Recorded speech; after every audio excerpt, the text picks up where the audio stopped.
Now, this has been a persistent problem in the later days of the pandemic, since about April time, when tests were reintroduced after that period of a lockdown when they'd been banned for so long. The statistics are retrieved from the DVSA, the Driver and Vehicle Standards Agency, by AA Driving School. More than 500,000 people currently waiting to take their test. It's around half a year that some people are waiting, 24 weeks before they can do that.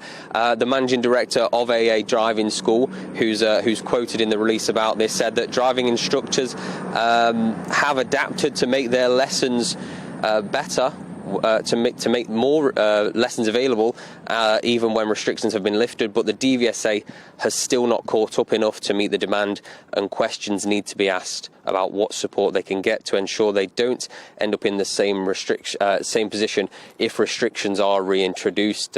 It's certainly a worrying time for the people that are wanting to take their tests, but it's a difficult position for examiners as well. Now, the DVSA has said that they are putting measures in place, offering weekend and bank holiday testing and recruiting more examiners.